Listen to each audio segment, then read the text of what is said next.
હમણાં સરકારે police van ચાલુ કરી છે 112 જનરક્ષક. આ એક બહુ મોટું કૌભાંડ છે, જનરક્ષક 112 વાહન.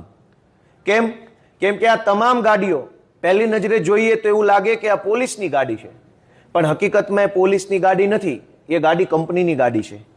GMRI નામની એક કંપની છે. આ કંપની પાસે 112 ગાડીનો કોન્ટ્રાક્ટ છે.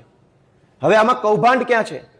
કૌભાંડ એમાં છે કે પોલીસ જે કામ કરે છે એ અતિ સંવેદનશીલ, ગંભીર, ગુપ્ત, કાયદો વ્યવસ્થા સાથે સંકળાયેલી મહત્વની બાબતોનું કામ કરે છે. પોલીસને 112 નંબર ઉપર જે કાંઈ ટેલિફોન આવે છે એ તમામ ટેલિફોન બહુ મહત્વના મુદ્દા ઉપર આવતા હોય છે. કોઈ ક્રાઇમને લગતા આવતા હોય, સાયબર ક્રાઇમને લગતા, ઇન્ટરનેશનલ થ્રેટને લગતા આવતા હોય, આપણે સરહદી રાજ્ય છીએ, બોર્ડરની પહેલે પારથી કંઈક પ્રવૃત્તિને લગતા ફોન આવતા હોય.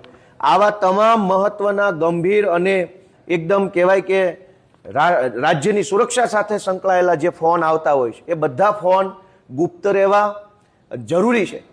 પણ આખી ગાડી જ પ્રાઇવેટ કંપનીની માલિકીની છે, એના ડ્રાઈવરો પ્રાઇવેટ મૂકેલા છે. આજે હવે તમે 112માં કોઈ ગુપ્ત માહિતીનો ફોન કરો ક્રાઇમનો, તો એ ફોન પહેલા કંપની પાસે જશે, પછી કંપનીના ડ્રાઈવર પાસે જશે અને પછી એ ગાડી પાસે જશે. તો પોલીસ એ પ્રાઇવેટ થઈ ગઈ.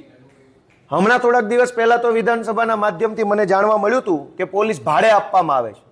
આજે એ જાણવા મળ્યું કે પોલીસની ગાડીઓ કંપની પાસેથી લીધેલી, કંપનીને આપી દીધી છે.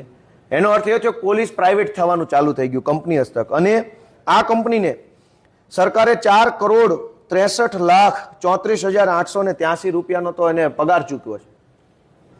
પૈસા સરકારના, પોલીસ સરકારની અને એનું પેમેન્ટ કંપનીને.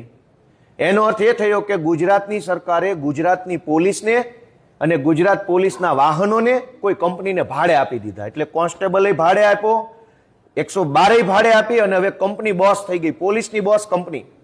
અને આ 112 નંબરની જે ગાડીઓ છે એ ગાડીઓને કોઈ ફિક્સ લોકેશન ઉપર મૂકી રાખવામાં આવે છે.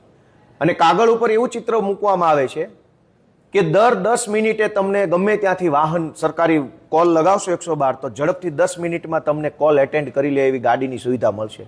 હકીકત તો એ છે કે હજારો પોલીસ સ્ટાફનો સમય બરબાદ થાય છે આ ગાડીઓ ફિક્સ લોકેશન પર મૂકી રાખવાના કારણે. પોલીસ સ્ટેશનોમાં વાહનોની શોર્ટેજ પડી ગઈ છે, કેમ કે દરેક ગાડીઓ ફિક્સ લોકેશન ઉપર 112માં મૂકી દીધી છે. અને આ 112 જે છે એ કોઈ સરકારી નથી, એ પ્રાઇવેટ કંપનીને કોન્ટ્રાક્ટ પર આપેલી પ્રાઇવેટ ભાડાની ગાડીઓ છે.